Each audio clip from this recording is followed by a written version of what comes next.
Gloria a Dios. Dios les bendiga, hermanos, grandemente a todos en esta hermosa noche. Estamos acá contentos de estar acá en la casa del Señor, adorándole a Dios en este momento. Vamos así mismo a orar y así comenzamos en esta noche con nuestro estudio. Vamos a estar viendo, hermanos, el libro en el día de hoy. Comenzamos con el libro de Primera de Crónicas, Segunda de Crónicas, Esdras. Esta semana ya estamos casi terminando con Segunda de Crónicas en los estudios, así que ya para la semana que viene vamos a ver cuánto podemos cubrir. Así nos vamos a orar. Señor, te agradecemos, Padre, por esta oportunidad de estar aquí reunidos. Eres bueno y maravilloso y no hay otro como tú. Para tu palabra dice, Señor, que tienes un plan para nuestras vidas, Padre, que antes de que naciéramos ya nos habías escogido. Padre, que esa semilla, Padre, para que floreciera, Señor, de amor hacia ti, de deseo a tener una relación íntima contigo, Padre, fue plantada en nuestros corazones. Sabemos, Padre, que a veces tratamos de llenarla, Señor, con otras cosas, pero te pedimos, Señor, que nos ayudes a enfocarnos en tu palabra, que nos ayudes a enfocarnos en ti, Padre, y que no nos distraigamos en nuestros alrededores por lo que nos rodea. Guárdanos, bendícenos de acuerdo a tu voluntad, mi Cristo, para la gloria y la honra tuya pedimos estas cosas en el nombre de Jesús. Amén y amén. Y así mismo, hermanos, muestro una alabanza. Una alabanza que me gusta mucho, porque verdaderamente nos dice lo que deberíamos de hacer el Señor, que es acercarnos a Él. Y dice así, de tu patrón me postraré, voy a ti, reina, supremo principal, sentado a la diestra de Dios, y al borde de tu patrón me mostraré, voy a ti, reina, supremo principal, sentado a la diestra de Dios. Exáltate, no recupero.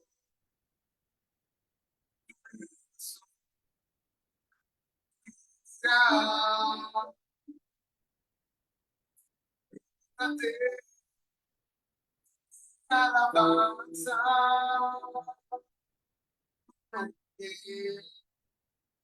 vencedor,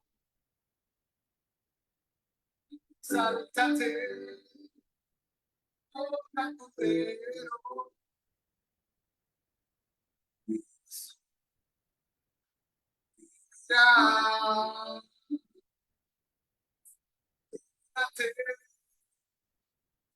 Alabanza,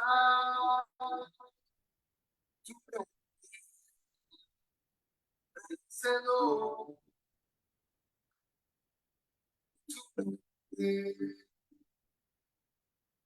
tu nombre,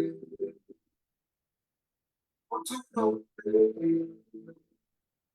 vencedor.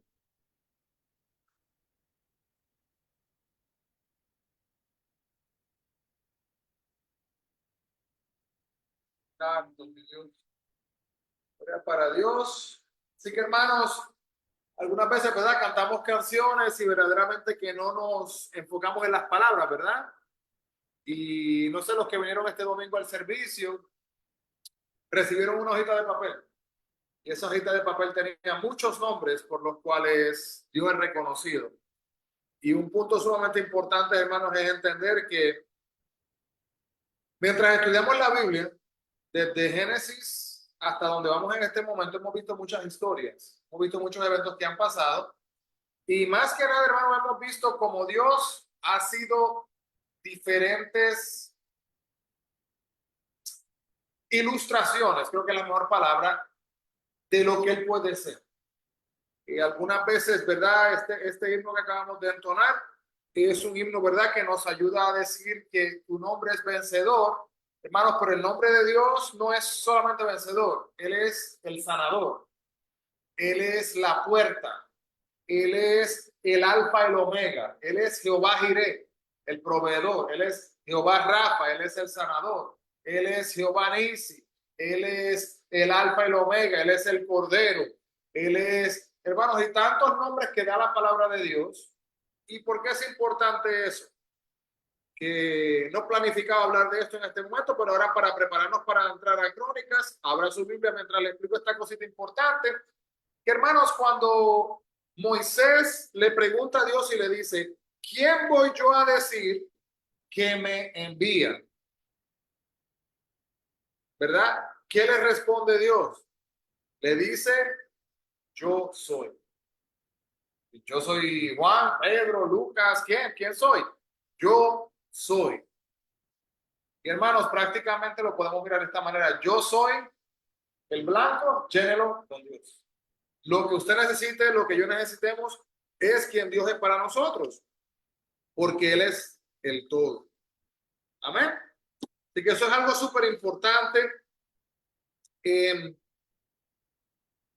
No quiero que se vayan a confundir, ¿verdad? Ahora, mientras miramos acá el libro de Crónicas, estamos mirando Primera de Crónicas. Primero que nada,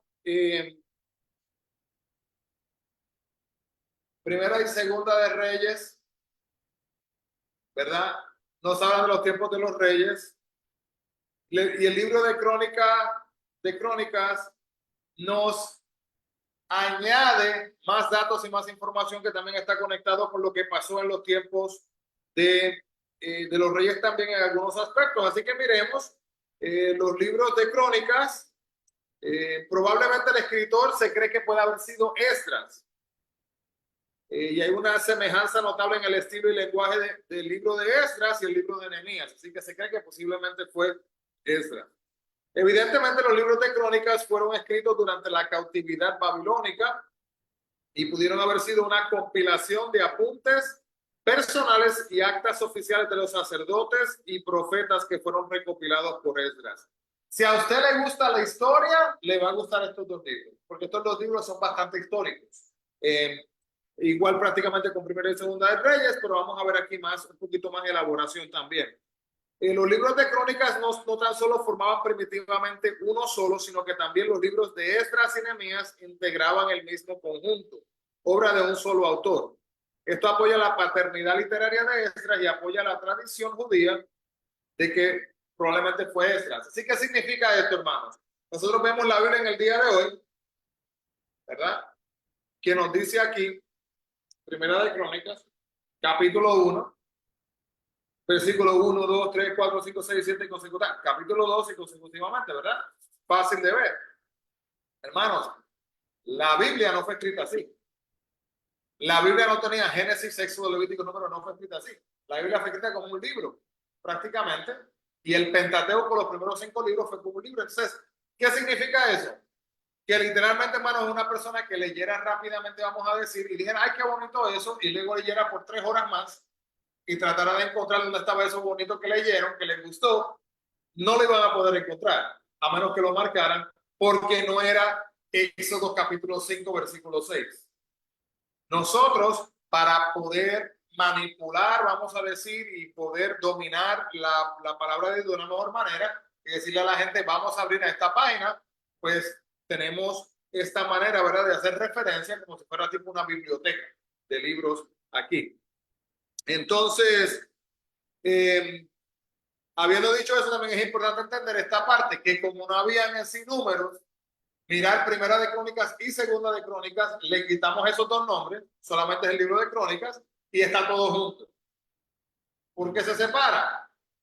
Nuevamente, hermanos, para que nosotros podamos tener una mejor adquisición, ¿verdad?, de lo que es la información que está dentro de la Biblia, esa separación nos ayuda a nosotros. De igual manera que muchas veces, ¿verdad? Cuando buscamos aquí en la palabra de Dios, muchas Biblias hoy día, en el medio de la Biblia tienen esto, una página en blanco que dice usualmente Nuevo Testamento. Eso tampoco lo tenía la Biblia prácticamente, sino que se veía la transición. Entonces, hermanos, eso es bien importante. Déjenme les muestro algo rapidito. Esta es la Biblia que a veces utilizamos con los niños, ¿verdad? A veces hasta con los jóvenes y con los adultos. Entonces, esta Biblia está en orden, pero me gustaría prestarle atención a algo aquí rapidito. Entonces, si usted mira aquí al principio, comienza desde Génesis, ¿verdad? Y sigue Génesis, Génesis, Génesis, Génesis, Génesis, sigue por acá. Números,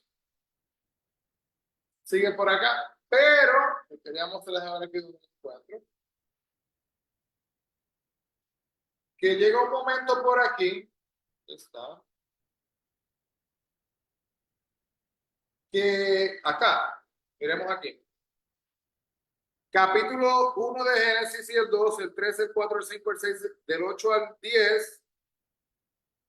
Y después del 11, capítulo 11, y después la página 40 brinca. Déjenme mostrarle a ver si creen que si se acuerdan de esta historia.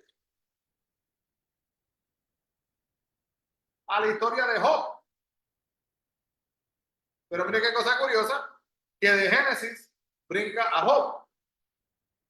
Y le muestro esto, hermano, para que entendamos, ¿verdad? Que la cronología de algunos libros, ¿verdad? Literalmente vino después. La manera que se organizó vino después.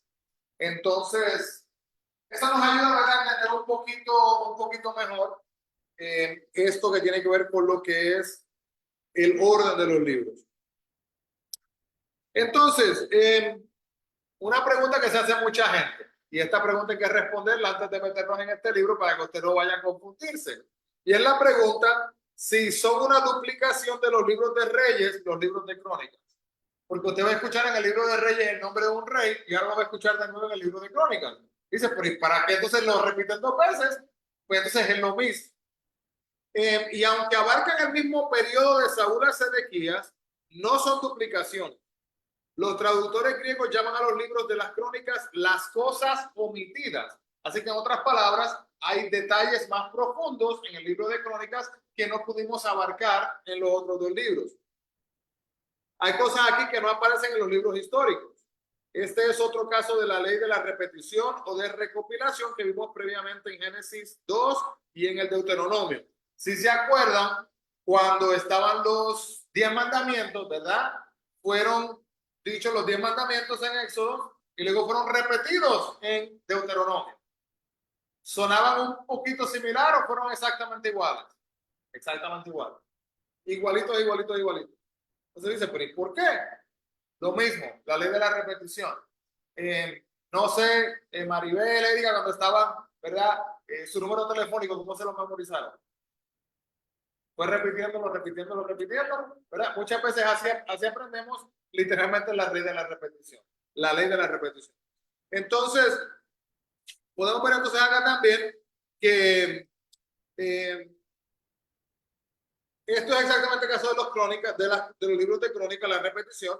David es el tema principal del primer libro de crónicas. La casa de David es prominente en el segundo libro de crónicas. Los libros de crónicas dan la historia de Judá, mientras prácticamente ignoran el reino del norte. Los libros de crónicas no relatan el pacto de David cuando Dios perdona, olvida. Y el templo y Jerusalén son prominentes en crónicas. Entonces, en Reyes, la historia de la nación es dada desde el trono. Como hablando desde el trono, y en crónicas es dada prácticamente como desde el altar. En Reyes, el palacio es el centro de la vida nacional, y en crónicas, el templo es el centro de todo. Así que ahí vemos una diferencia, ¿verdad? A mirar desde un punto de vista diferente. Y lo podemos mirar de esta manera, hermano. Imagínese la experiencia que tiene una persona que vivió un momento histórico y solamente estuvo ahí calladita, mirando nada más y escuchando. en diferencia a una persona que estaba como líder quizás dirigiendo al frente. La experiencia fue totalmente diferente. Y hay cosas que los líderes van a ver que la persona que está sentada escuchando no va a ver. Y hay cosas que la persona que está sentada escuchando va a ver que quizás el líder no va a ver. ¿Verdad? Lo miramos de esta manera. Es como si yo le digo si yo le dijera a usted, ¿verdad? Si yo le dijera a usted, vamos a ver, si yo le hago así con este libro y le digo, ¿qué ve usted? Usted dice, pues yo veo el maestro. Dice usted, yo diría, pues yo no veo el maestro. Yo veo que dice temas en este tomo. Y aquí dice temas en este tomo. No, no, usted no ve eso. Porque lo que yo veo atrás es diferente.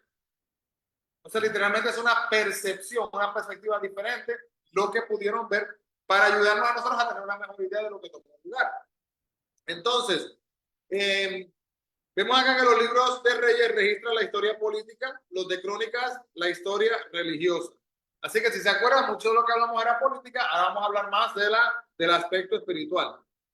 Crónicas era una interpretación de Reyes. Es por eso que se da constante referencia en Reyes a Crónicas.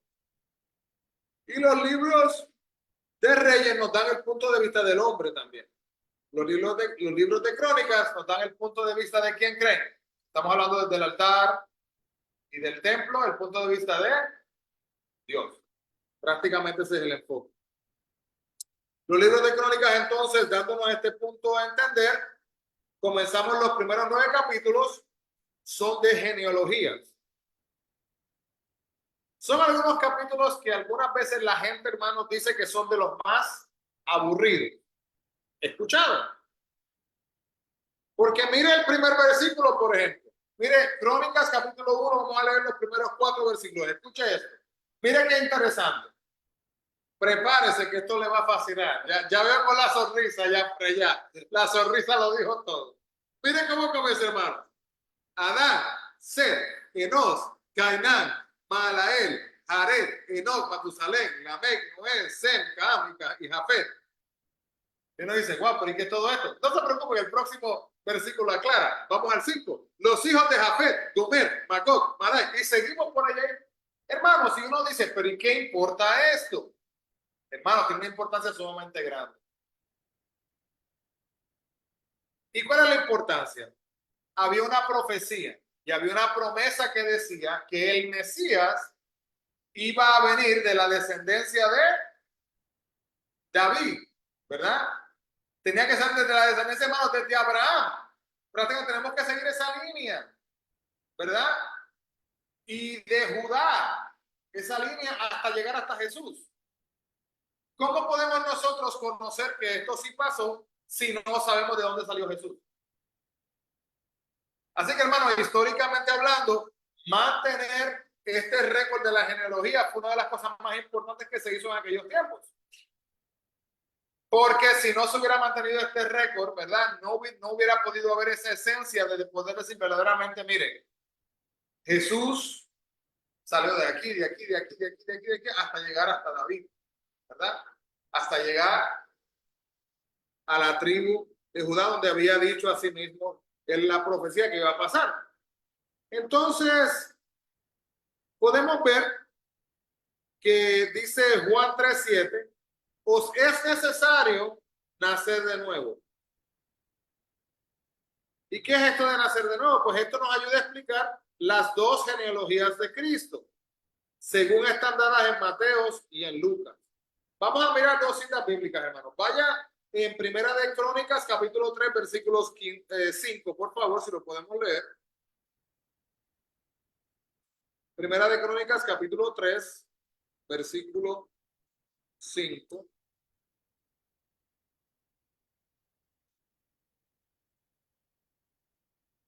Dice así. Estos 4 le nacieron en Jerusalén: Simea, Sobab, Natán y Salomón, hijo de Betsúa, hija de Amiel. Esta es Primera de Crónicas 3:5. Vamos a comparar esto con Lucas 3:31.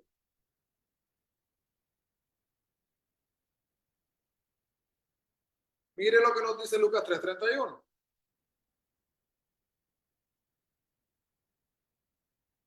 Dice así.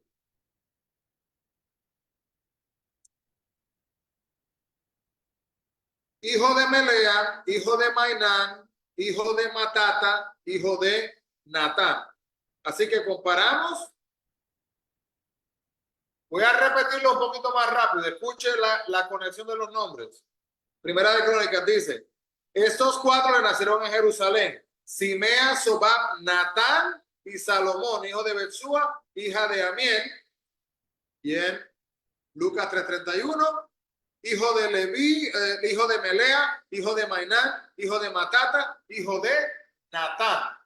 Así que vemos, hermanos, una conexión desde Primera de Crónicas hasta el libro de Lucas, que está hablando de el evangelio que está ya preparándose para hablar de Jesús. Entonces vemos que la gran importancia de lo que está aquí explicando cuando este capítulo en el libro de Lucas, si usted quiere leerlo,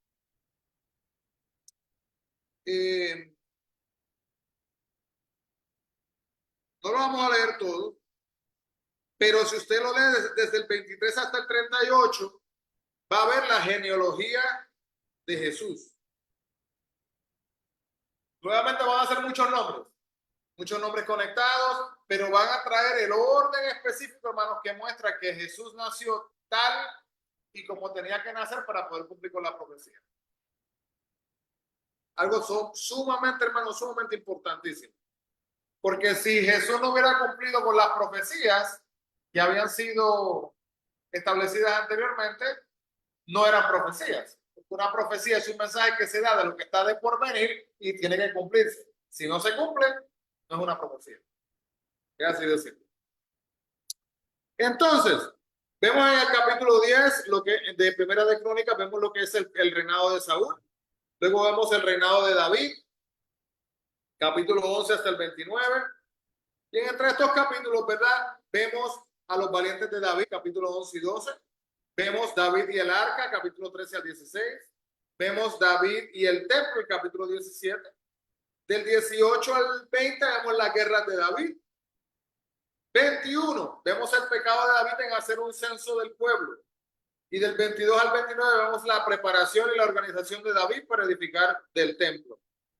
Honestamente hablando, hermanos, los que han estado siguiendo los estudios bíblicos, especialmente de Primera y Segunda de Reyes, ¿suena esto familiar? Esto literalmente, hermanos, muy familiar, porque prácticamente son los temas generales que estuvimos cubriendo. Pero aquí van a haber detalles mucho más específicos desde el punto de vista espiritual. Así que este primer capítulo, los capítulos del 1 al 9, vemos que el primer capítulo principia precipitadamente con la genealogía de Adán. Y no hay nada existente que se compare con los primeros 9 capítulos del libro de Crónicas. La historia del hombre, hermanos, desde Adán hasta David, las tribus de Israel, especialmente la tribu de Leví, durante los 70 años del cautiverio, si buscan, ¿verdad? Vamos a estar mirando esto luego en Esdras capítulo 2, versículo 62, vamos a leerlo. Esdras capítulo 2, versículo 62, miremos acá. Bueno, nuevamente en Esdras podemos ver, ¿verdad? Lo que es la genealogía. También vemos allá la descendencia. El capítulo 2:62 dice lo siguiente. Estos buscaron su registro de genealogías y no fue hallado y fueron excluidos del sacerdocio. Mire esto, hermano. Mire qué importante es esto. Déjeme comenzar esto un poquito al revés. ¿Alguien aquí ha hecho, no sé, los que están en línea, los que están aquí, usted alguna vez ha hecho, alguno de ustedes, el examen de ADN? ¿Se han hecho el examen para ver, verdad, de dónde vienen sus antepasados? Mire esto, hermano. En los Estados Unidos, si usted sale que usted tiene menos de 1% indígena nativo de los Estados Unidos, usted tiene derecho a los derechos que tienen los indígenas nativos de los Estados Unidos. Menos de 1%, no importa ni cuánto tenga. Si usted sabe que usted tiene también dentro de usted, ¿verdad? Si tiene, vamos a decir, esencia o ADN genética, ¿verdad? De judío, es lo mismo. Al tenerlo, no importa si es un poquito o si es mucho, tiene entonces esa conexión, lo cual significa que de algún momento su tatarabuelo, quizás, o su bisabuelo, bisabuela, quién sabe quién, ¿verdad? Tuvo una conexión con Israel en algún momento. Para poder ser sacerdote, el único que podía, ¿verdad? Los sumos sacerdotes, ellos tenían que ser de la descendencia de la tribu de Leví. Son los levitas de Aarón, ¿verdad? Moisés, eran de la familia de los levitas. Entonces, prácticamente de esa descendencia tenían que salir. Si yo decía, no, yo soy de la tribu de Leví, porque mi primo es ese, y yo no podía probarlo, aunque toda mi familia me hubiera dicho, yo no podía probarlo, yo no podía servir como sacerdote. No lo podía hacer. Entonces, regresamos a la importancia de la genealogía. La genealogía me permitía a mí que yo pudiera ser partícipe de mi comunidad, de mi pueblo y del plan divino de Dios, de acuerdo a lo que él esperaba, no solamente lo que decía la gente. De igual manera, hermano, si alguien quería mentir y decir que se supone que ellos pudieran ofrecer sacrificios, ¿verdad? Como sacerdotes, pues sería también una mentira, si no puede probar. Así era como lo miraba. Y por eso es que este versículo acá nos dice que el versículo que acabamos de leer, ¿verdad? Que no, si no era probado, pues no valía nada. Entonces Génesis es el libro de las familias y esta sección del primer libro de Crónicas entresaca lo que Dios considera esencial al registro que conduce a Cristo. En otras palabras, tenemos el libro de Génesis, tenemos todas estas descendencias. Comenzamos en primera de Crónicas y sacamos, vamos a decir, las personas más predominantes. Y con las personas más predominantes, como que podemos hacer un resumen más conciso y más rapidito, ¿verdad? De cómo llegar hasta Cristo sin tener que mirar persona por persona por persona. ¿Tiene lógica lo que estoy diciendo? ¿Vale bien? Entonces, el capítulo 2 es la genealogía desde Israel hasta Judá y desde Isaí hasta David. Los descendientes de Caleb también se siguen remontando hasta la descendencia por la cual son nombradas las ciudades de Belén, Bet-Gader y Kiriat Jearim, que hemos escuchado esa ciudad varias veces, Kiriat Jearim. El capítulo 3 nos habla del linaje de David, que se sigue remontando por sus hijos, y luego el linaje de Salomón, que era la familia real. Vamos a ver el capítulo 3:17. En Primera de Crónicas 3:17 dice: y los hijos de Jeconías, Asir, Salatiel. ¿Sí, qué importa eso? Veamos lo que dice Jeremías 22:24.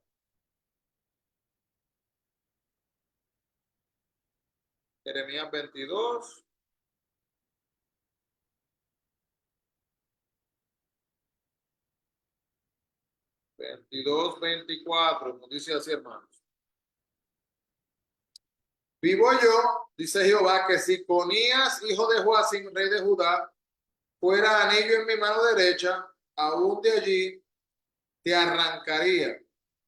¿Y qué importa, hermanos, este versículo, el 22, versículo 24, en comparación al que acabamos de leer ahora en el versículo 17?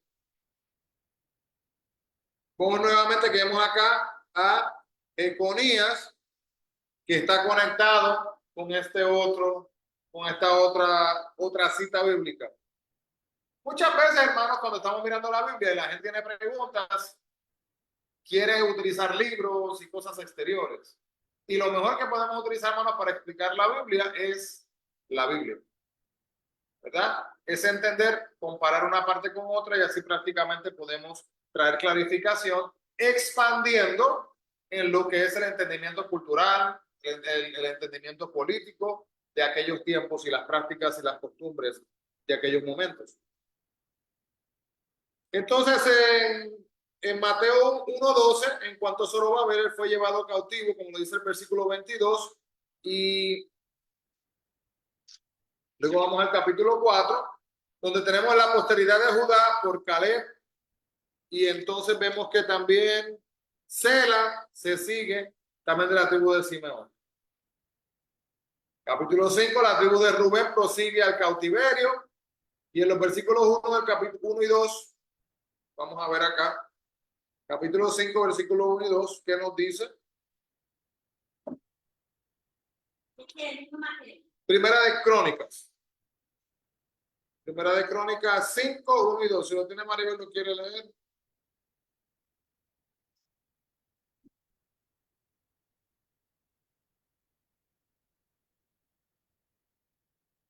Primera de Crónicas 5, 1 y 2. Ajá. De Rubén, primogénito de Israel, porque él era el primogénito. Más como que por el hecho de su padre, sus derechos de cultura fueron dados a los hijos de José, hijo de Israel, y fue contado por primogénito. Bien que Judá llegó a ser el mayor sobre sus hermanos y el príncipe de ellos, más el derecho de cultura fue de José. Y entonces podemos ver acá, si se acuerdan de la historia de José, ¿verdad? De todos los hermanos. ¿Se acuerdan que José fue vendido? José fue el soñador, ¿verdad? Y que los hermanos lo llegaron a odiar. Ahí estamos mirando. Entonces, la tribu de Rubén, y hermanos, cuando hablamos de tribu, la gente a veces se confunde. Pero no se confunda porque la historia de José nos da las 12 tribus. Porque los hermanos de José eran las tribus, ¿verdad? Entonces, de ahí salen todas las tribus. Entonces, podemos ver que la tribu de Rubén prosigue al cautiverio. Rubén perdió la primogenitura y se le fue dada entonces a José, que honestamente, humanamente, no tiene lógica porque se supone que quien recibiera la primogenitura, el primero, ¿ok? ¿Quién era más adulto, Rubén o José? Rubén. Entonces, ¿verdad? Y el del que nace primero al que nace de último, por decir prácticamente, luego, bueno, luego viene Benjamín también, pero vemos que le es dada a José. ¿Y por qué le fue dada a José? Porque Dios tenía un plan y así lo había establecido Dios. Y esto es bien importante, hermanos, entender la soberanía de Dios, que la soberanía de Dios va a actuar y va a tomar decisiones en base a lo que debe de ser. Van a haber cosas, ¿verdad?, que quizás tomen lugar, que van fuera de nuestro control, de nuestro entendimiento, y decimos, pero ¿y por qué tiene que ser así? Simple, porque ese es el plan divino de Dios. Entonces, vemos que Judá prevaleció y el príncipe procedió de Judá. Entonces, la tribu de Gad fue registrada hasta el reino de Jotam sobre Judá. Y la cautividad del reino del norte y el motivo del cautiverio se da en los versículos 25 y 26. Vamos a leer los 25, versículos 25 y 26. ¿Por qué fue la esclavitud, el cautiverio? Creo que sin leerlo ya lo sabemos todos, pero vamos a leerlo como quiera, ¿verdad? Porque es la misma repetición de todo. Dice, pero se rebelaron contra el Dios de sus padres y se prostituyeron, siguiendo a los dioses de los pueblos de la tierra, a los cuales Jehová había quitado de delante de ellos. Por lo cual, el Dios de Israel excitó el espíritu de Pul, rey de los asirios, y el espíritu de Tiglat-Pileser, rey de los asirios, el cual transportó a los rubenitas y a gaditas a la media tribu de Manasés y los llevó a Alá, a Abor, a Ara y al río Gozán hasta el día de hoy. Así que, hermanos, ahora mismo, si se han dado cuenta, existen organizaciones que su meta es que toda la nación de Israel regrese a Israel. ¿Qué significa eso? Con todas las persecuciones que han pasado, con las esclavitud que pasaron, ¿verdad? Con las terribles guerras en contra de Israel, todas las veces que han tratado de destruir la nación de Israel. ¿Y qué hacía la gente? La gente huía, se iban, ¿verdad? Las familias se iban y se establecían en otros países. Y literalmente, hermanos, hay organizaciones que literalmente usted puede donar dinero y ese dinero lo toman y lo que hacen es que cuando encuentran una familia de Israel, una familia judía, le dicen, múdense para Israel de nuevo. Y hermanos, pueden ser hasta tercera, cuarta, quinta, sexta, séptima generación, no importa. Gente que quizás nunca han ido ni a Israel, Nunca han ido. Y le dicen, pero como ustedes son de allá, regresen, vayan, porque la palabra de Dios dice que van a estar todos allá en algún momento. Entonces, esta organizaciones, están ayudando, ellos dicen que están ayudando a que se cumpla esta profecía. Y no solo, hermanos, no es que le dan dinero para que se vayan, no, no, no. Ellos recaudan dinero, ellos le ayudan a cubrir los costos y cuando llegan allá, los reciben y les ayudan a establecerse allá en Israel. Cosas que usted no va a escuchar que se hacen con ninguna otra gente de ninguna otra nación, pero se hacen con personas de Israel porque ese es el plan divino de Dios, que estén allá. Pero la rebelión causó esta separación. Entonces seguimos. El capítulo 6. La tribu de Leví, la familia del sumo sacerdote, se sigue remontando por los hijos Gerson, Coat y Merari, y la profesión oficial de Aarón y sus hijos se da en él. El versículo 49, vamos a leer en el capítulo 6 de Primera de Crónicas. Dice, mas Aarón y sus hijos ofrecían sacrificios sobre el altar del holocausto y sobre el altar del perfume quemaban incienso y ministraban en toda obra del lugar santísimo y hacían expiaciones por Israel conforme a todo lo que Moisés, siervo de Dios, había mandado. Entonces, hermanos, ¿quiénes eran los que hacían los sacrificios, los holocaustos? Aarón y sus hijos. Nuevamente, descendientes de Aarón podían hacer los holocaustos. Tenían que ser de la tribu de Leví. Entonces, continuamos acá, capítulo 7. El capítulo 7 da las genealogías de las tribus de Isaacar, Benjamín, Neftalí, Manasés, Efraín, Aser, y estas estuvieron dentro de la cautividad de Asiria. El capítulo 8 da la genealogía de la tribu de Benjamín y dando referencia especial a Saúl y a Jonatán. ¿Se acuerdan quién era Jonatán? Saúl fue el primer rey y Jonatán fue su hijo. ¿Okay? Y Jonatán, si se acuerdan, fue el mejor amigo de David. Dice que se amaban, ¿verdad? En esa amistad tan pura que tenían. Dice la palabra de Dios. Entonces, el capítulo 9, y ya el último de esta parte, si ya se cansó de escuchar la palabra genealogía, ¿verdad? Que algunas veces ya como hay hablar de tanta gente, vamos ya a decir qué pasó con esta gente. Pues el capítulo 9 da la genealogía de la tribu de Leví cuando se dispersó entre las ciudades de las 12 tribus. Y el versículo 1 es una declaración significativa de la importancia de la genealogía. Vamos a leerlo en el capítulo 9, versículo 1.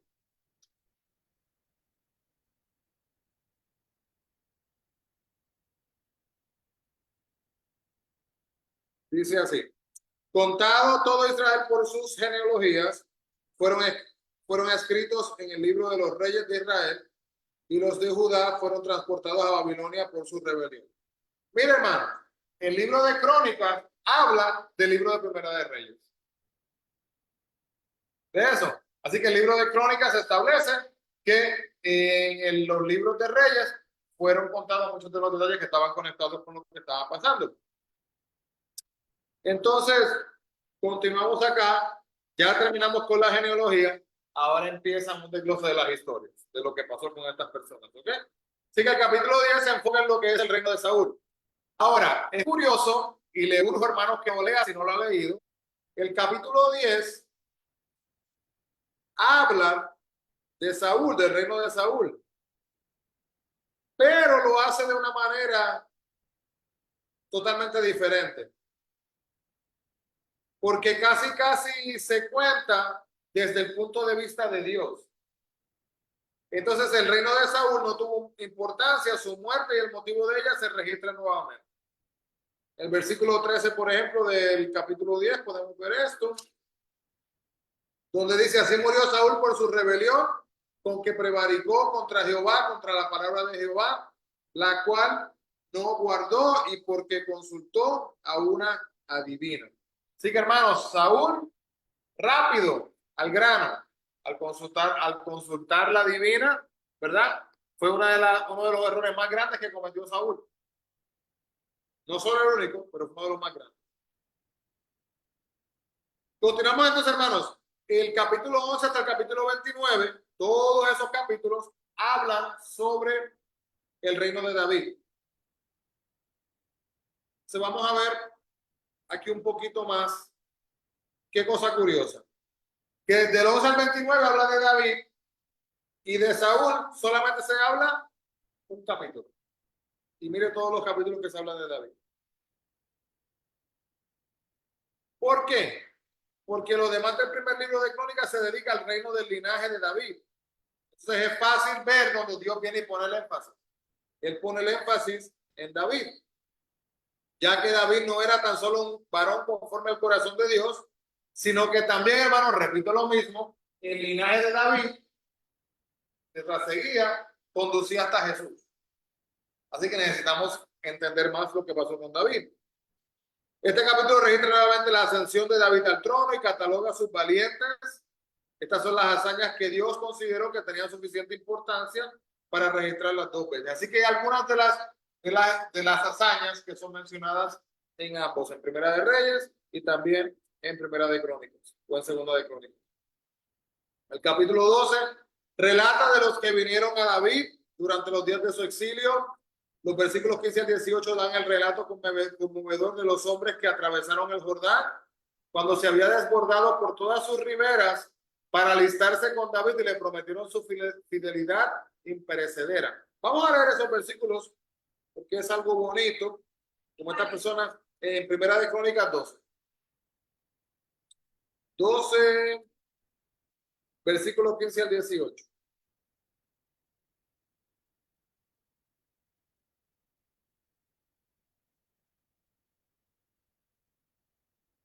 ¿Quiere leer, Maribel? Segunda de Crónicas 12, del 15 al 18. Estos pasaron cuando se había despertado, hicieron huir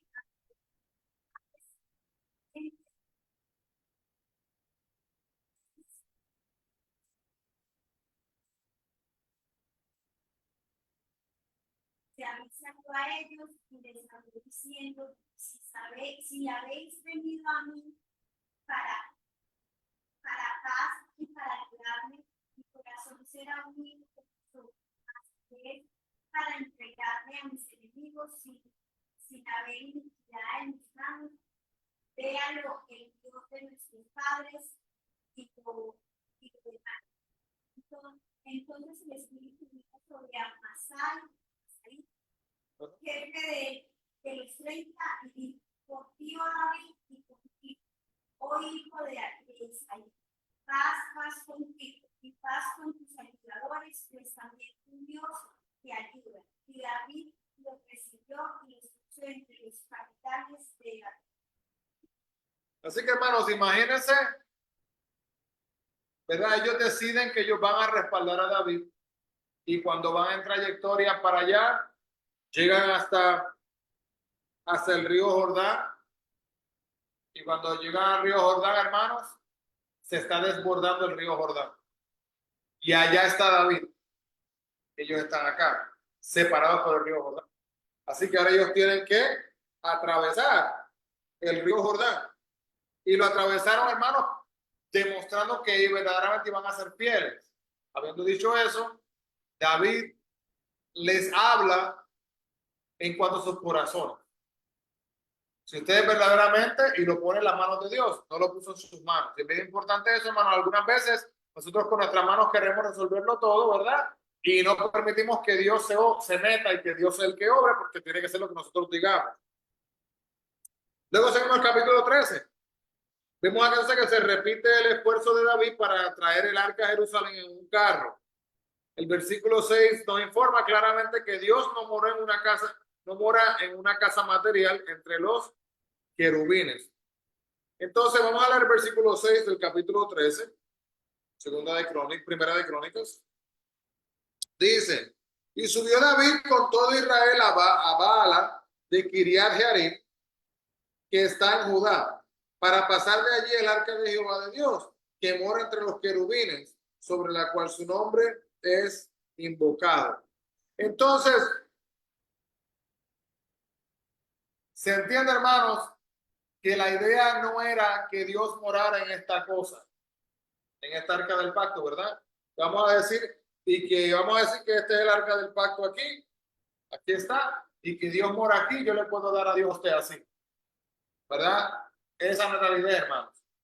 La idea era más que nada una representación humana para nosotros, nuestros propios ojos, que pudiéramos así mismo literalmente sentir y podríamos decir quizás satisfacer la necesidad humana de poder ver algo de frente a nosotros, ¿verdad? Y el algo vendría siendo la presencia de Dios sobre el arca del pacto. Es triste la realidad, pero vemos, hermanos, en la historia de lo que el pueblo de Israel, ¿verdad? Que ellos salían, caminaban, y ¿qué hacían cuando caminaban? Creaban ídolos. ¿Por qué creaban estos ídolos? ¿Por qué creen, Maribel? ¿Cuál era el afán de esta gente de seguir haciendo estos ídolos? ¿Por qué lo hacían? ¿Por qué cree usted? Eran personas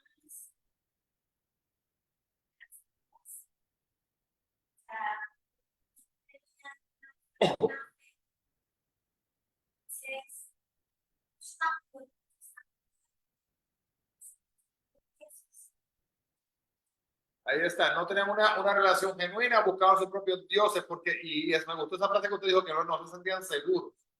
Y literalmente seguros en qué o en quién, seguros en Dios. Porque si uno se siente seguro con Dios, uno va a Dios como su refugio. Pero ¿qué pasa?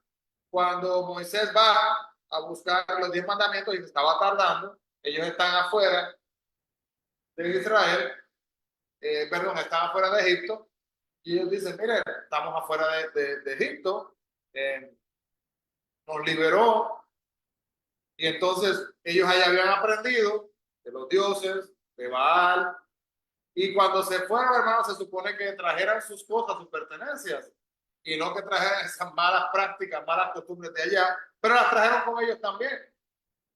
Y muchas veces nosotros hacemos lo mismo. Venimos delante de Dios, pero nos vamos también a las prácticas anteriores, a las costumbres anteriores. Entonces el capítulo 14 nos muestra que Dios prospera materialmente a David, lo cual fue la bendición que le había prometido a su pueblo terrenal. Capítulo 15, viene David y trae el arca según las instrucciones de Dios. Y el versículo 29 da el motivo por qué Mical no fue aceptada para ser la madre del linaje real. Vamos a leer ese versículo, esos dos, vamos a leer esos dos. Primera de Crónicas 15, versículo 2, dice así. Entonces dijo David, el arca de Dios no debe de ser llevada sino por los levitas, porque a ellos ha elegido para que lleven el arca de Jehová y le sirvan perpetuamente. Y el versículo 29, miren lo que dice. Pero cuando el arca del pacto de Jehová llegó a la ciudad de David, Mical, la hija de Saúl, mirando por una ventana, vio al rey David que saltaba y danzaba y lo menospreció en su corazón. Así que, hermanos, menospreció a David.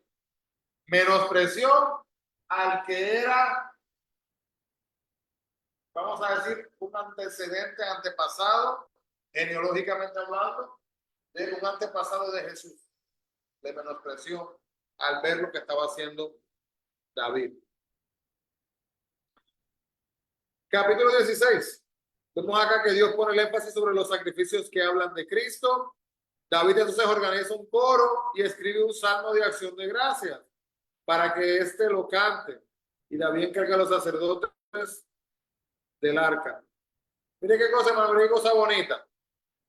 Y alguna vez nos dice, pero ¿de dónde sale la música y todas estas cosas? ¿Verdad? Fue establecido desde mucho tiempo atrás. David entonces escribió una alabanza y aquí tiene el grupo de cantantes y les da prácticamente para que ellos lo practiquen, que canten para adorar a sí mismo a Dios. Vamos a leer esto, capítulo 16. Dice así, del 1 al 3. Dice, así trajeron el arca de Dios y la pusieron en medio de la tienda que David había levantado para ella. Y ofrecieron holocaustos y sacrificios de paz delante de Dios. Y cuando David acabó de ofrecer el holocausto y los sacrificios de paz, bendijo al pueblo en el nombre de Jehová. y repartió a todo Israel, así los hombres como mujeres, a cada uno una torta de pan, una pieza de carne y una torta de pasas. Así que ya lo había preparado todo para esta celebración maravillosa que expresaba una manera de demostrar una acción de gracias. Capítulo 17, hermanos, Dios se alegró muchísimo del deseo de David de edificarle una casa y lo repite aquí. Y luego hace un pacto Dios así mismo con David.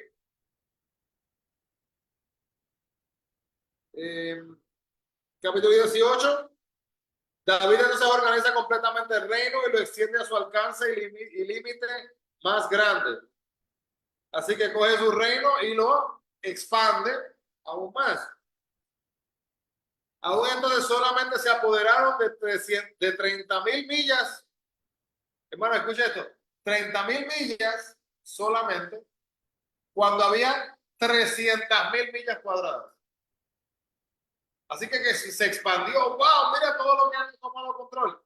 30,000 millas de 300,000.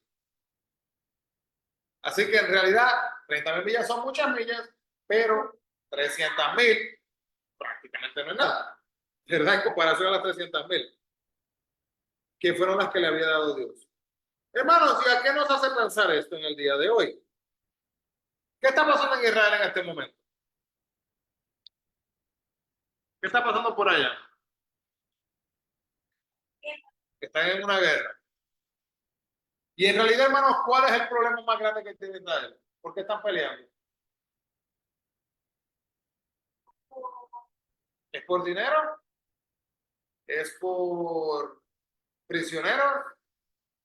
¿Es por aceite? ¿Es por ganancia? ¿Es porque quieren más agricultura? ¿Porque quieren...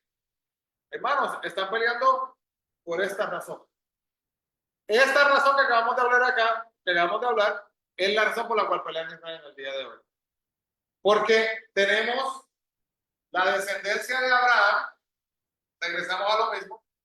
¿Quién fue el heredero, el primogénito de Abraham? Si se acuerdan.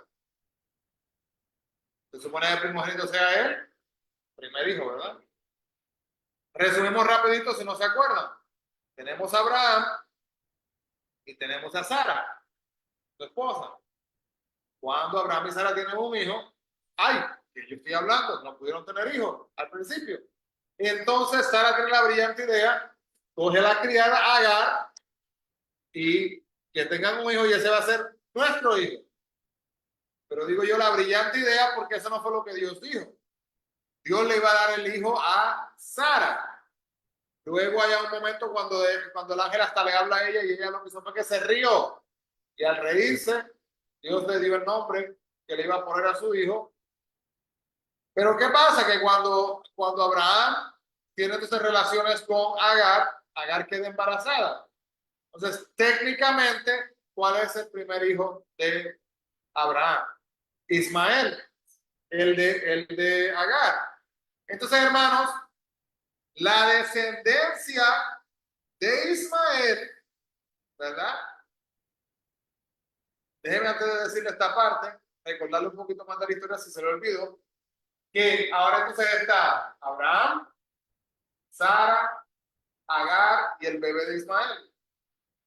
Y entonces Agar como que estaba cuidando a su bebé y entonces Sara se está como que sintiendo medio celosa y como que no siento como que es mi hijo. Entonces en un momento dado le dice, bueno, mejor que se vaya. Ella se va en el desierto, hermanos, con Ismael y prácticamente estuvo en un momento casi a punto de morir, pero Dios le había prometido a Abraham que él se encargaría de ella.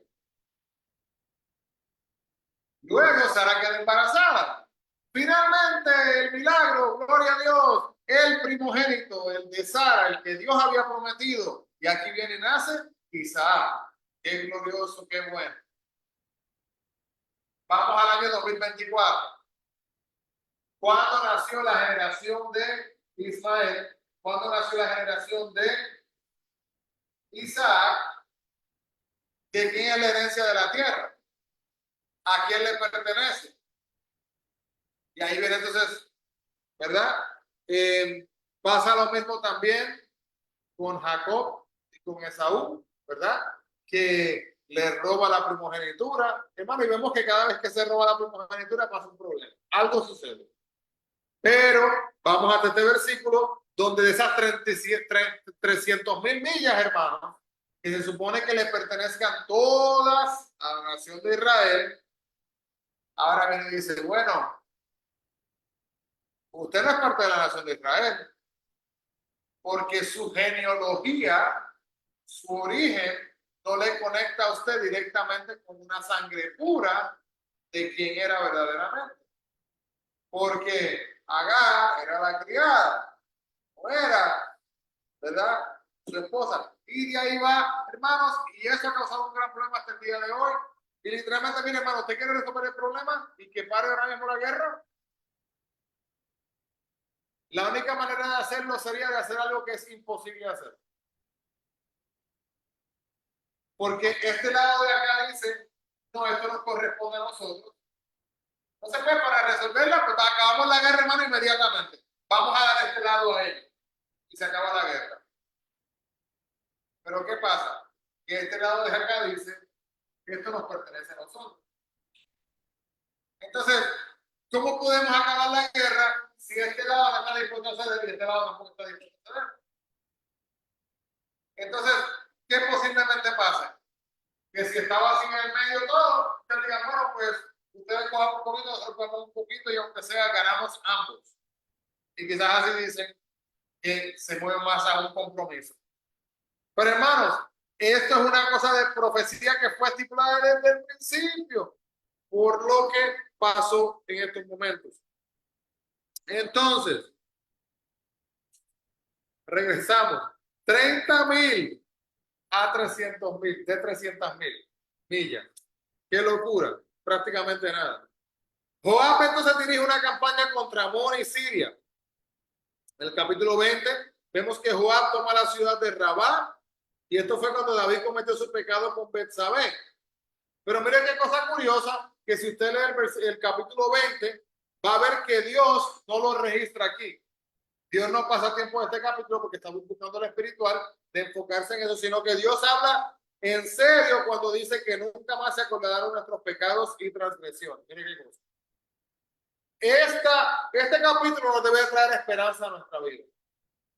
Porque miramos desde el punto de vista humano, Primera de Reyes, vemos que cuenta que David estaba en el balcón y una mujer desnuda estaba bañando, hermano, estaba bañando, no estaba haciendo nada malo ella. Y de ahí entonces comenzó la maquinación de pecado que le llevó al adulterio y le llevó hasta el asesinato, ¿verdad? Podemos ver entonces, qué cosa increíble, hermano, que eso fue un evento tan triste y horrible de parte de un servidor de Dios, ¿verdad? Quisiera eso. Y ahora cuando se menciona el capítulo 20, el capítulo 20 no se enfoca en eso, ya que podemos ver, ¿verdad? Que cuando Dios nos perdona en realidad. Qué bonito saber que nuestros pecados, al ser perdonados, fueron perdonados de verdad. Y hermanos, nuestro peor enemigo en cuanto a los pecados somos nosotros mismos.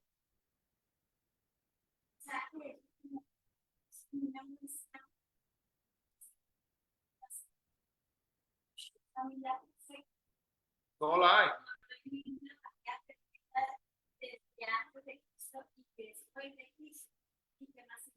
Dios siempre nos mira que todas esas personas no fueron para nada. Ellos fueron algunos sentimos, otros había el ahí. Y más sin embargo, Dios los hizo ser personajes históricos. Son personajes históricos y entonces, y hablando de gente famosa, Jaime, y usted que mirar por la puerta. Dios le bendiga, Jaime. Entonces, Volviendo al tema, Dios nos ama mucho y los hizo muy famosos. Y ese es un bonito punto que usted hace, que usted dice, Maribel, porque humanamente es algo bien irónico. Es algo que humanamente no tiene lógica. ¿Verdad? Porque ¿en qué cabeza cabe que cuando Jesús está en la cruz, Jesús tiene dos ladrones al lado, dos criminales, que literalmente pueden tener un letrero que diga criminales? Ellos sí, porque lo merecían. Y ellos sabían lo que habían hecho y que no lo iban a negar. No sabemos todos los detalles de las cosas malas que habían hecho, pero eran criminales de punto que los iban a matar. Y uno de ellos reconoce sus pecados y Dios le dice, Jesús le dice que hoy mismo estarás conmigo en el reino. Y en el día de hoy, el testimonio de ese hombre ha salvado, yo creo que millones y millones de personas. Saber que ese hombre, aunque debería de ser conocido con el nombre de criminal, de ladrón, de mentiroso, de estafador, ¿verdad? Es conocido como el hombre redimido. El hombre en el momento se arrepintió. Pero este es el punto, entonces, ese es el punto que estaba diciendo Jaime antes de que Maribel, antes de que usted llegara, que se arrepintió en el momento, pero cuando contamos la historia, lo que queda de la historia es la esencia de lo bueno.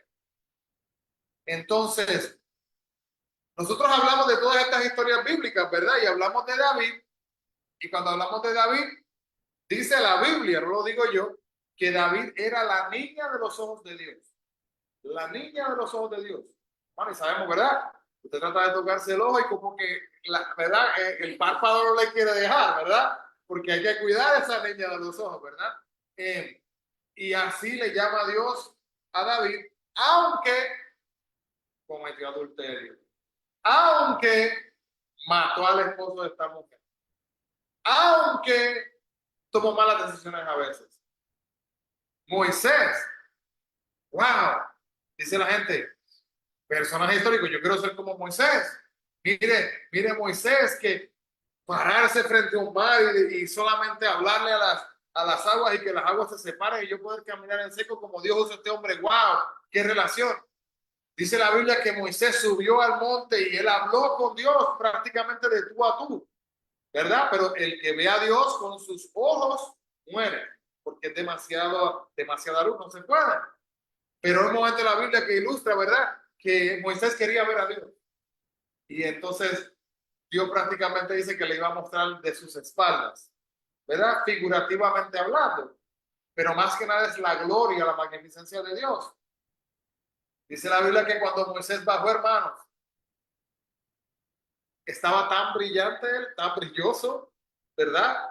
De una luz que brillaba de su vida, de su cuerpo, que le tuvieron que poner un velo por encima para que cuando le hablaran pudieran hacer estar frente a la presencia de él. Entonces, hermanos, ese mismo hombre, qué maravilloso, él mató a un egipcio. Asesino. Fue asesino. Pero usted no ve ningún letrero que diga Moisés, el asesino. Entonces, el diablo en nuestras vidas quiere que nosotros miremos nuestra vida y digamos, yo soy Moisés, el asesino. Y no quiere que miramos que en verdad que en los ojos de Dios es Moisés, el liberador. Es Moisés, mi líder. Es David, mi rey. No. El enemigo quiere que miremos, es David, el adúltero. Es David, el asesino. Y eso pasa en la vida de ustedes y pasa en mi vida también. ¿Le ha pasado alguna vez, quizás cuando niños, tristemente algunas veces esto nos pasa como niños, hijos, hijas en nuestras casas, que uno lo hace todo bien y no le dicen buen trabajo? Y hace una cosa mala y esa es la cosa que de ahí en adelante, olvídese, ya cuando le presentan, mire, conozca a Héctor el mentiroso, porque mintió y de ahora en adelante así me presentará por el resto de mi vida, mi mamá. Pues es un ejemplo, ¿verdad? ¿No es cierto? Pero qué tristeza, Dios hace lo opuesto. Y esto, hermanos, es algo que humanamente hablando, ¿verdad? Nosotros como cristianos tenemos el problemita que muchas veces nos dejamos llevar nosotros más del nombre que nos da el diablo que del nombre que nos da Dios. Mire, hermanos, una de las peores o de las personas más peligrosas en el Nuevo Testamento se llamaba Saulo. Saulo. Y cuando lleguemos al Nuevo Testamento, ya vamos a sentirlo como que estamos ya de bajadita, porque ya todo es Jesús, la historia, ¿verdad? La iglesia, va a ser bien, bien divertido. A unas personas no les gusta tanto la historia, y entonces ahí es cuando uno se pierde a veces al principio, pero ya estamos, ya casi llegando. ¿Y qué hacía Saulo, hermano? Saulo en su mente pensaba que él estaba haciendo lo correcto persiguiendo a los cristianos. Saulo dentro de él sentía que era lo correcto para verdaderamente hacer lo correcto, vamos a decir, dentro de su ser. Él va delante de los líderes y le dice, miren, denme permiso para yo ir a arrestarlos a los que creen en Dios. Y recibe una carta para ir para arrestar a esta gente. Y él se va detrás de ellos. El primer mártir registrado, ¿saben qué es un mártir? Persona que muere por una causa, ¿verdad? La causa era Cristo. El primer mártir en la Biblia fue Esteban. Esteban está hablando, está predicando, hermanos, de Dios, ahí hablando mientras lo están apedreando. ¿Saben quién estaba ahí? Saulo. ¿Y sabe qué estaba haciendo Saulo? Él estaba cargando las túnicas de la gente que estaba ahí mientras estaban allá apedreando. ¿Qué estaba haciendo? Estaba aprobando eso, apoyando eso. Perseguidor de los cristianos, que los arrestaran, que los mataran. Él pensaba que estaba haciendo lo correcto. Un día, y ya cuando lleguemos a esta historia les va a gustar, ¿verdad? Pero se la resumo rápidamente. Un día tiene un encuentro con Dios, donde Dios, ¿verdad? La voz de Dios le habla y le dice audiblemente, y él cayó ciego en ese momento. Saulo, Saulo, ¿por qué me persigues? Y si usted no conoce quién Saulo es, sí va a conocer el próximo nombre que le voy a decir, porque luego Dios le cambia el nombre a Saulo. ¿Por qué le cambia el nombre? Porque fuiste Saulo, pero ahora vas a ser Pablo. Hermanos, Pablo escribió la mayor parte del Nuevo Testamento.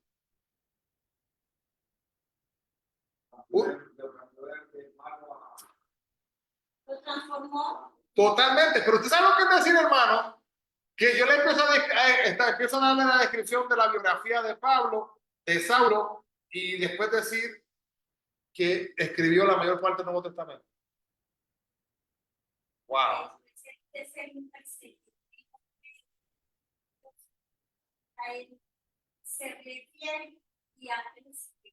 Y se metió de cabeza, como decimos, ¿verdad? De corazón total, se metió. Y hermanos, esto es un recordatorio, ¿verdad? De que nosotros como seguidores de Cristo tenemos que entender, hermanos, que esto es un problema que muchas veces pasa en las iglesias. La gente, y Maribel y yo habíamos hablado de esto en cuanto a la parte del bautismo, ¿verdad? ¿Me puedo bautizar si estoy pecado, si no estoy? Nosotros mismos le ponemos a Dios límites. Y nosotros a veces no entendemos, hermanos, que Dios quiere trabajar en nuestras vidas tal y como nosotros estamos y tal y como somos. Pero Dios quiere que nosotros cambiemos, pero quiere que cambiemos en el tiempo de Él, no en el tiempo de nosotros. Por ejemplo, si ahora mismo, hermanos, usted hace drogas, si usted está en borracheras, si usted tiene adicciones, si usted está viviendo vida que es una vida que no le agrada a Dios, y hoy viene usted y dice, yo le voy a entregar mi vida a Dios, yo quiero que Dios obre en mi vida y que cambie. Y que yo voy a cambiar y voy a hacer un esfuerzo. Entonces, hermano, usted se va de aquí, entonces terminamos y yo le digo, mire, hermano, lo que va a pasar es que de ahora en adelante le leo la cartilla, como decimos en Puerto Rico, estas son todas las cosas que usted no puede hacer. Entonces hay cosas ahí que usted quizás ni ha hecho en su vida, pero nunca la había pensado, ¿verdad? Y ahora dice, oh, es que yo no puedo hacer porque si hago esto voy para el infierno. Entonces eso es un malentendido porque, ¿verdad? Tenemos el manual aquí de lo que debemos y lo que debemos de hacer. Pero tenemos que entender, hermanos, que yo en mi corazón y en mi vida tengo que tomar una decisión de lo que yo voy a hacer para honrar a Dios y para honrar a Dios. Yo no tomo alcohol. Y yo no tomo alcohol porque hubo un momento en mi vida que yo decidí que yo no iba a tomar alcohol. Esa fue mi decisión. Me han criticado, dice la gente, bueno, pero la Biblia no dice que usted no puede tomar alcohol. La Biblia dice que no sea, que usted no se puede emborrachar. ¿Okay?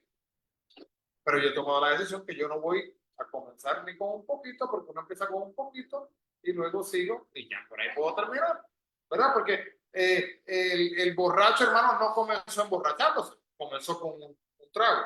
Entonces, esa ha sido mi decisión. Entonces, son decisiones que yo he tomado como persona en mi camino, ¿verdad? Como para honrar a Dios. Así que para mí el alcohol no ha sido una gran tentación porque yo decidí eso, fue una decisión.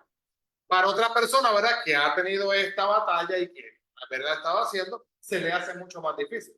Entonces, yo empezar a criticar y estar apuntando dedos y estar hablándole a la gente, ¿verdad? Como si yo fuera mejor que ellos porque yo no bebo y esta persona sí bebe, sería literalmente yo estaría juzgando y estaría haciendo lo que no va a edificar a la persona.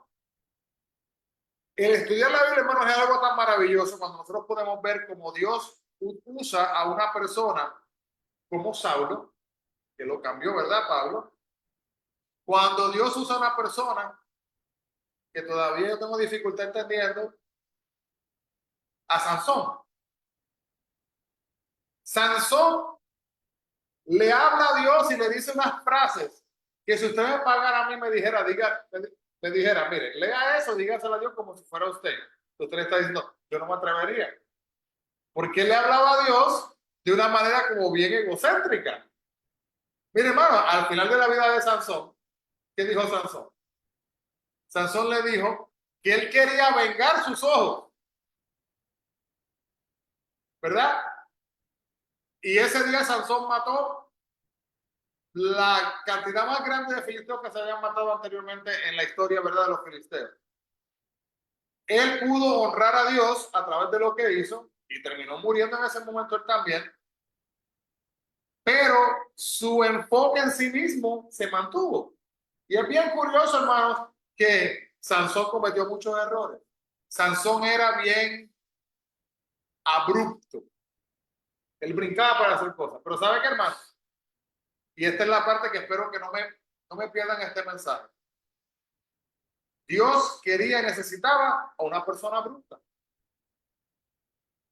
Dios no necesitaba en ese momento, hermanos, una persona estratégica. Dios necesitaba una persona que estuviera dispuesta a decir, ¿sabe qué? Mire, no, yo voy a ir a meterme y yo voy a destruir allá lo que sea. Y lo voy a hacer. Dios necesitaba una persona, dirían algunos, un loco. Quizás describirían hermanos, si no conocen la historia de Sansón, libro de Jueces, léala, es increíble cosas que pasan porque no es una película, es la realidad. Hermano, hubo un momento que literalmente fue, allá estaba en las puertas en la entrada, ¿verdad? De un lugar y agarró las murallas de las puertas, hermanos, y literalmente se la trepó encima de los hombros y se la llevó caminando. La entrada de la ciudad. Pero imagínense un desierto, se pone la muralla y se pone la puerta, el portón al frente, lo agarró, se lo puso sobre sus hombros y se fue. Hermanos, cosas, ¿verdad? Insólitas, pero hacía falta una persona, no digo loca como faltándole el respeto, ¿verdad, Sansón? Pero digo que en los ojos de una persona son cosas que se ven. Qué locura, ¿verdad? Qué locura que este hombre esté dispuesto a batallar en contra de todos estos filisteos. Qué locura que esté dispuesto a batallar frente a un león con sus propias manos. Pero Dios en ese momento necesitaba a alguien así. Y esto es importante, hermanos, ya terminando. Y dejamos aquí, nos llegamos hasta el capítulo 20. El hecho de que, hermanos, Dios le quiere usar a usted, así como usted. Algunas veces nos ponemos a pensar y a meditar y decimos, no, pero es que yo no he estudiado mucho, yo no sé leer mucho, yo no sé hablar mucho, yo no sé expresarme, yo no sé. Y mire, hermano, yo no sé si usted ha visto esto, pero a mí me encanta cuando una persona hace un trabajo que sienten pasión por hacer. Me fascina. Porque el que limpia con pasión, limpia 1000 veces más bonito que el que lo hace sin pasión. el que pinta con pasión, pinta 1000 veces más bonito que el que lo hace sin pasión. ¿Verdad? Usted puede lavar un auto en diferentes lugares y hay personas que lo hacen como un trabajo. El que toma orgullo en decir, mire este tremendo trabajo que yo hice, ¿verdad? Como que da orgullo saber. Hermano, usted y yo como seguidores de Cristo, nosotros podemos vivir vidas delante de él de la misma manera. Donde algunas veces, ¿verdad? Uno quizás diga, mire que yo quiero cantar para el Señor y hacer el mejor, cantante o la mejor cantante. Hermano, pero quizás Dios quiere que usted limpie. Quizás Dios quiere que usted arregle algo porque usted sabe arreglar. O que usted, si es bueno con números, que sea tesorero o tesorera, ¿verdad? Y nos olvidamos, hermanos, que la palabra de Dios habla que en el camino del Señor, ¿verdad? El cuerpo de Cristo lo hacemos todos nosotros. ¿Y el cuerpo qué tiene? Tiene manos, tiene pies, tiene ojos, tiene orejas, tiene, ¿verdad? Hay diferentes funciones. Entonces, si un dedo le dice al otro, no vamos a trabajar juntos, pues nunca vamos a poder agarrar nada. Tenemos que trabajar todos juntos y colaborar. Entonces, esto es importante entenderlo, hermano, mientras estamos viendo que dentro de la palabra de Dios, todo paso, toda cosa mala que usted experimentó en su vida y yo experimenté en mi vida, hermano, puede ser utilizada como una semilla de bendición para un hermano o para una hermana. Si no le ha pasado, le digo, hermanos, que en algún momento le va a pasar cuando tenga esa oportunidad de verdaderamente poder decir, Dios, ahora entiendo. Yo me hacía preguntas de ciertas cosas que pasaron en mi vida, pero ¿y por qué tuve yo que pasar por esto? Y jamás se me olvida una situación difícil que tuve cuando era jovencito. Y recuerdo que tenía como mis 30 años y había una persona que estaba pasando por un momento difícil y le conté lo que yo pasé. Y esa persona recibió como un alivio dentro de él, como si le hubieran echado un balde de agua fresca, como que se refrescó, ¿verdad? De lo que la persona estaba sintiendo. Y en ese momento yo sentí como que el Espíritu Santo me dijo, pasaste lo que pasaste para que pudiera hacerte de bendición a esa persona. Y le cuento, hermano, yo en ese momento sentí eso y pensé unas palabras que me suenan hasta raras decirlas, valió la pena. Yo poder ver el alivio de esta otra persona para que ellos no tuvieran que pasar ese momento difícil que pasé yo. Wow. Entonces, si nosotros vemos nuestra vida así, tenemos que aprender, hermanos, a abrirle la puerta de nuestra vida a Dios y no al enemigo para que el enemigo nos diga, Maribel, la, y que llena el blanco con lo negativo, ¿verdad? Jaiber, él, lo negativo. Erika, la, y las personas, ¿verdad? Que están y con cosas negativas, olvidándonos, hermanos, que, como mira, Maribel, la redimida, la nueva. Jaiber, el redimido, el nuevo. Erika, la redimida, mi hija. El que me ama, la que me ama, que tiene pasión para buscarme a mí, para honrarme a mí. Y mire, hermano, cuando nosotros empezamos a cambiar nuestros nombres y a cambiar nuestro entendimiento de verdaderamente como Dios nos ve, vamos a cambiar.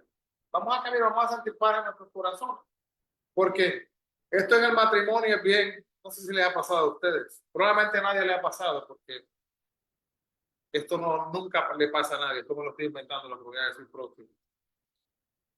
Que el esposo y la esposa se aman tanto. Se aman tanto y tanto y tanto que se aceptan tal y como son y no quieren que cambien para nada. Para nada. No quieren que cambien nada. Lo hacen perfectito. Escucha mi sarcasmo, hermano. Yo, por ejemplo, yo me crié siendo, usaba mucho el sarcasmo para muchas cosas. Saliendo con mi esposa, no, saliendo con mi novia, antes de ser mi esposa, ¿verdad? Era algo común. Como que medio nos reíamos y ya era común. Pasa el tiempo y ya como que el sarcasmo, ya como que, un ejemplo. Entonces son cositas tontas, pero uno dice, pero ya deja eso. Es verdad, como que uno dice, pero mire qué cosa, hermano. Dios literalmente nos acepta. tal y como somos. Pero escucha esta última parte. Dios se rehúsa a dejarnos tal y como somos. Porque nos guste o no nos guste, hermano, Dios, cuando mira, cuando le mira a usted, cuando le mira a usted, cuando le mira a usted, cuando me mira a mí, Dios ve la versión final, ¿verdad? Nosotros a veces en nuestra mente podemos pensar, yo veo un trabajador que va siempre a trabajar y nunca va a hacer nada más con su vida. Y Dios desde el cielo dice, si supiera mi hijo que va a ser dueño de su propia compañía en algún momento, actuaría diferente, ¿verdad? Entonces, si nosotros le damos la oportunidad a Dios en nuestras vidas para que nos dé esa visión y nos use tal y como son, sin que nosotros le pongamos a Dios nuestras propias reglas. Porque nosotros le ponemos a Dios tantas reglas. Dice, bueno, tiene que pasar esto para que puedas hacerlo. Tiene que hacer esto. Y hermano, no, Dios es Dios y Dios va a obrar como quiere obrar y va a hacerlo de la manera que él quiere y se acabó. Entonces, usted nunca sabe, hermano. Mire, hermano, yo cumplí 20 años trabajando en la escuela, en el instituto donde estoy. Ahora en enero cumplo 21 años. El trabajo donde yo estoy en este momento, yo lo solicité y me lo dieron. Y después que me lo dieron, el Estado de Nueva Jersey me tenía que dar un certificado de que yo había completado mis clases y el Estado de Nueva Jersey nunca me envió ese certificado. Esto fue antes del internet, de todo eso, de la red cibernética no existía, era por correo que me tenían que mandar eso. Y no me lo mandaron. Así que mire, solicité el trabajo, que es la entrevista, me ofrecieron el trabajo, yo contento, tengo el trabajo. ¡Hey! Contento, contento. Thank you. Contento, contento y alegre. Hermanos, pasó una semana, ¿recibieron los documentos? No. 2 semanas, ¿recibieron? No. Un mes, ¿recibieron? No. Ya la escuela va a comenzar. Casi, casi. ¿Recibieron? No. Vamos a tener que contratar a otra persona. Y contrataron a otra persona. Y yo me quedé sin ese trabajo. Y me fui a trabajar a otro lugar. En una escuela cristiana, enseñando música y enseñando español. Y me sentía contento y satisfecho. Pero estaba en un ámbito cristiano. ¿Qué significa eso? Que estaba, pues, podía hablar de Dios, pero estaba limitado al alcance que tenía a la gente fuera de la iglesia. Y como en noviembre me dan una llamada telefónica. El trabajo que usted había solicitado, ¿usted ya recibió su documento de Nueva Jersey? Sí, lo recibí.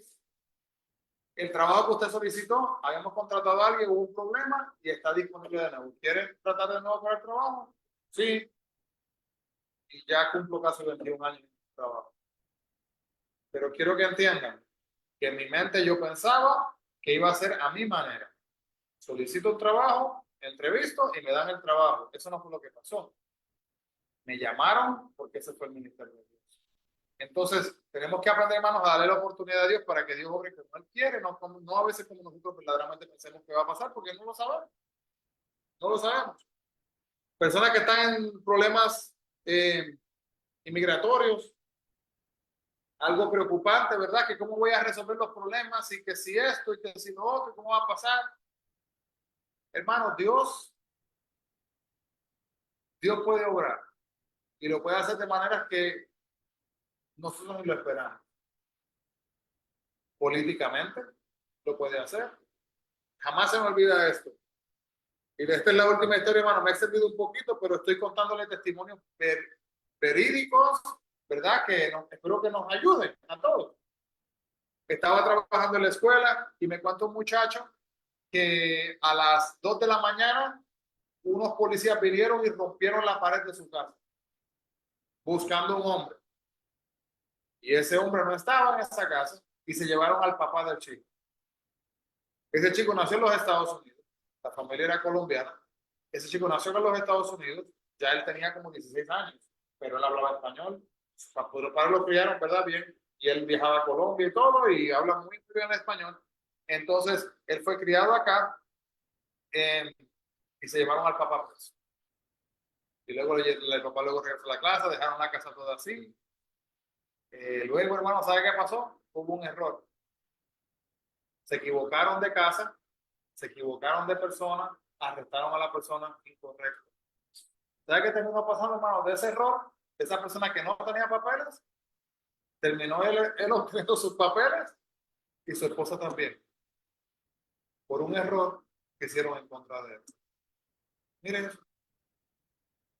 Así que nosotros no sabemos lo que va a pasar. No digo que ojalá le pase eso a nadie, ¿verdad? Pero han habido otras situaciones, hermanos. Lo mismo, miren, la última historia. Última, ya. Porque esto espero que les traiga esperanza, espero que les traiga esperanza. En un trabajo, trabajando en un trabajo, una persona se metió a trabajar con papeles falsos. Trabajar con papeles falsos. Bueno, ya la persona no está ahí, así que le puedo contar específicamente. Se metió a trabajar en la escuela con papeles falsos. En la escuela, que es parte del estado de Nueva Jersey, así que del gobierno, con papeles falsos. Y le dijeron en los recursos humanos, mire, esto está mal, ¿qué está pasando? Y le dicen que esto no está funcionando. Y la persona ya estaba trabajando, enseñando, porque esta persona era maestra en su país y ahora vino acá y dijo, no, y se metió así, con papeles falsos. Y mire, hermano, y en ese proceso, el trabajo, ya la persona empezó y en lo que pasó el proceso, el trabajo como que le respaldó a la persona, pudieron hacer unas correcciones y le ayudaron a esta persona a sacar los papeles. No perdió el trabajo, no perdió el trabajo, se quedó con papeles para él y para toda su familia. Y luego hubo un momento dado que esta persona se fue de ese distrito para que le pagaran allá más dinero en otro trabajo. Y luego vino de nuevo y dijo, yo quiero regresar acá, ustedes están contratando, pero quiero que me paguen lo que me estaban pagando allá. Y se lo pagaron. Así que, hermanos, nunca sabemos cómo Dios obra.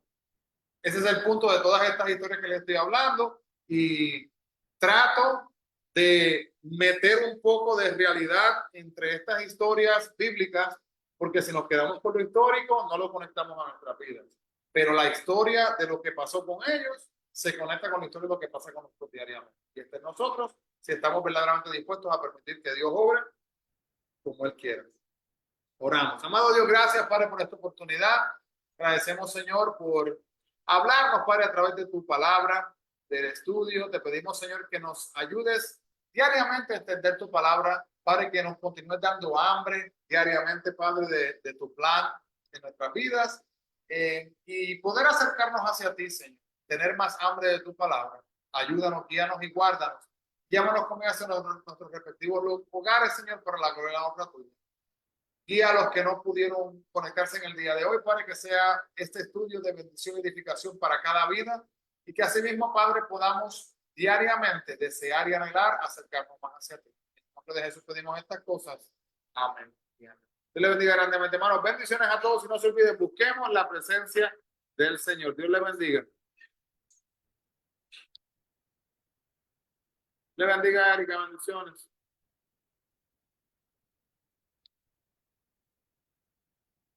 Amén.